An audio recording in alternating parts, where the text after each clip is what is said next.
পথে পথে ফুলে ফুলে সেজে উঠেছে কৃষ্ণচূড়া, রাধাচূড়া, কনকচূড়া। এপ্রিল থেকে জুন কৃষ্ণচূড়া তার রূপে সবাইকে বিমোহিত করে রাখে। লাল আভায় জগৎ রাঙিয়ে দেয়। দূর থেকে দেখে মনে হয় কৃষ্ণচূড়া নয়, যেন মায়াবী কোনো অপ্সরী দাঁড়িয়ে আছে।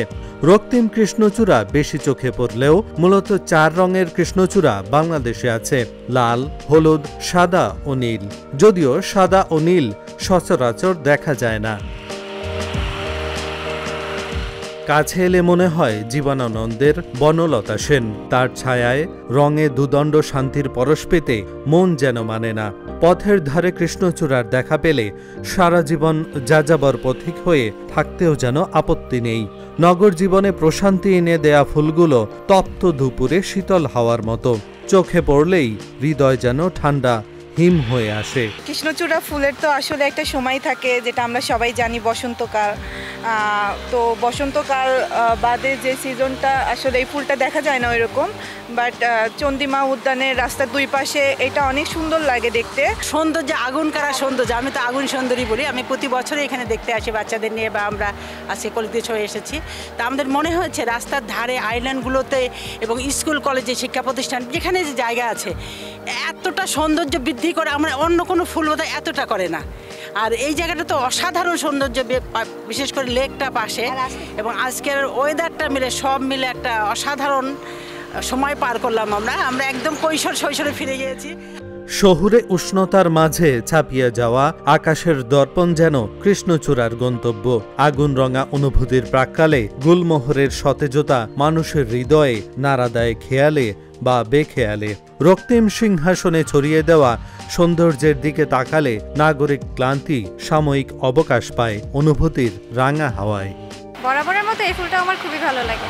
প্রতি বছর এই সময়টাতে আমার এই সাইডে আসাই হয়, যে উদ্যান সাইড, আবার অন্যান্য পার্কগুলোতেও যাওয়া হয়। আসলে ফুলকে ভালোবাসে না এরকম কোনো পৃথিবীতে মানুষ নেই। তার জন্য আমাদের বাসা যেহেতু এখানে, আমরা সুযোগ পেলে এখানে চলে আসি। রূপ, রং ও গন্ধের যৌথবদ্ধতায় লাল কৃষ্ণচূড়া চোখের সমীপে ফুটে থাকে। তখন অনবদ্য এই ফুলের মাধুর্য অবলোকন করে আমরা প্রত্যেকেই আনমনে শিল্পী কিশোর কুমারের গান গেয়ে দেই। এই সেই কৃষ্ণচূড়া, যার তলে দাঁড়িয়ে চোখে চোখ, হাতে হাত, কথাই যেত হারিয়ে। আলহামদুলিল্লাহ, মনোমুগ্ধকর একটা পরিবেশ। এখানে আমি মাঝে মাঝে ঘুরতে আসি।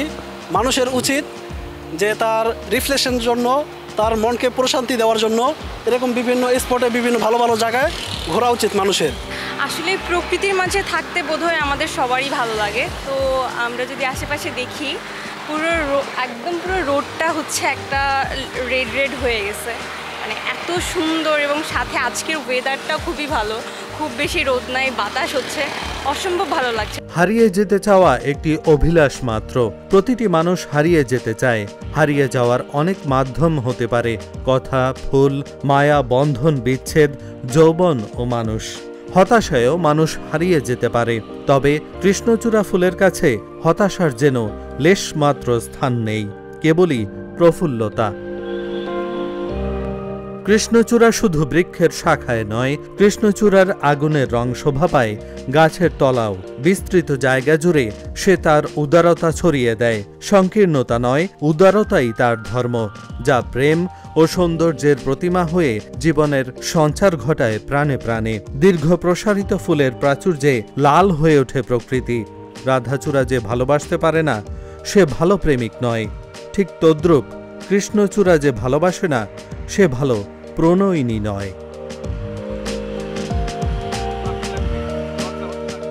এহসানুল হক, ঢাকা জার্নাল।